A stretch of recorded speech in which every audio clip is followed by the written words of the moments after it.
নমস্কার বন্ধুরা, আমি চন্দ্র। আপনারা দেখছেন চন্দ্রাস কিচেন। বন্ধুরা, আজকে আমার কিচেনে রয়েছে নিরামিষ ছানার তরকারি। তাহলে চলুন বন্ধুরা দেখে নিই আজকে নিরামিষ ছানার তরকারি রেসিপিটা।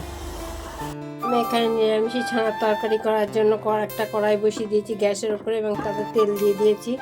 এবার আমি ফোড়নে দেবো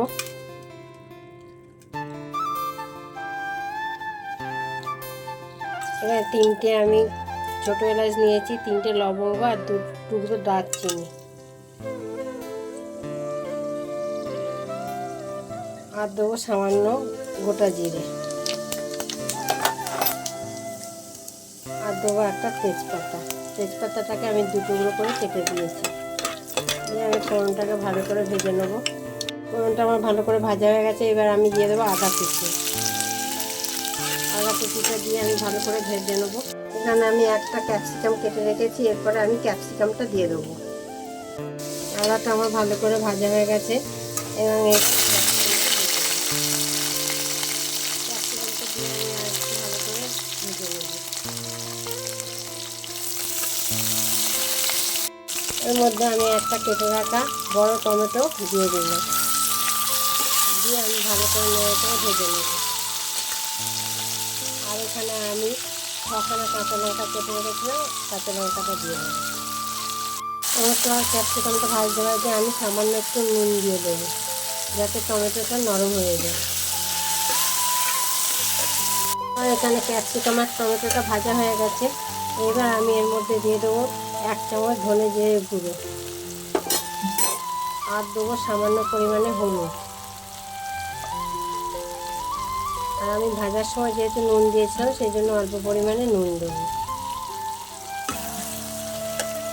আর আমি এর মধ্যে দিয়ে দেবো 1 চামচ কাশ্মীরি লঙ্কা গুঁড়ো, দিয়ে আবারও আমি ভালো করে নেড়ে ভেজে নেব।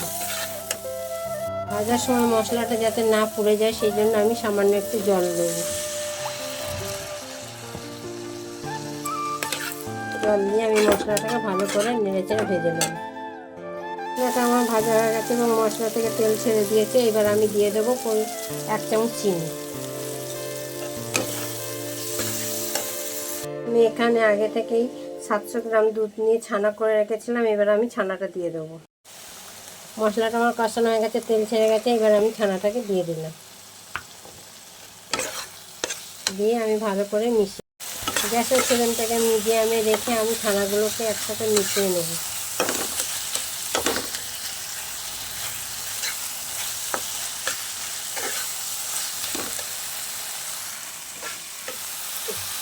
দিয়ে আমার ভালো করে মেশানো হয়ে গেছে। এবার আমি সামান্য পরিমাণে জল দিয়ে দেবো।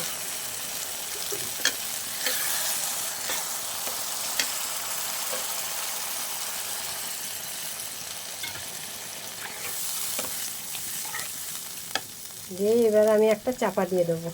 বন্ধুরা, আমি এখানে ছানা কাটি যে ছানার জলটা ছিল, সেই জলটা দিয়েছি। আমি বলতে ভুলে গেছি, তাই বলে দিলাম। এরপরে আমি এখানে দিয়ে দেবো 1 চামচ ঘি।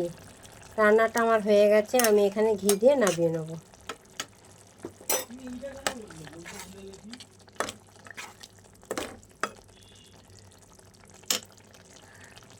তাহলে দেখলেন বন্ধুরা, আজকে আমার নিরামিষ ছানার তরকারি। এইভাবে আপনারা একবার হলো করে খেয়ে দেখতে পারেন। আশা করি ভালো লাগবে। ভালো লাগলে লাইক, শেয়ার, কমেন্ট করে আমার পাশে থাকবেন। আবার আসছি নতুন রেসিপি নিয়ে। ততক্ষণে ভালো থাকবেন, সুস্থ থাকবেন। ধন্যবাদ। আমি ডিমের চপ করার জন্য এখানে আলুটাকে গ্রেট করে নিয়েছি, আর নিয়েছি এখানে একটা টমেটো গ্রেট করে, একটা পেঁয়াজ গ্রেট করেছি, এখানে 2টো কাঁচা লঙ্কা গ্রেট করে নিয়েছি, এখানে 4 কোয়া রসুন গ্রেট করে নিয়েছি, আর এখানে 1 টুকরো আদাকে গ্রেট করে নিয়েছি।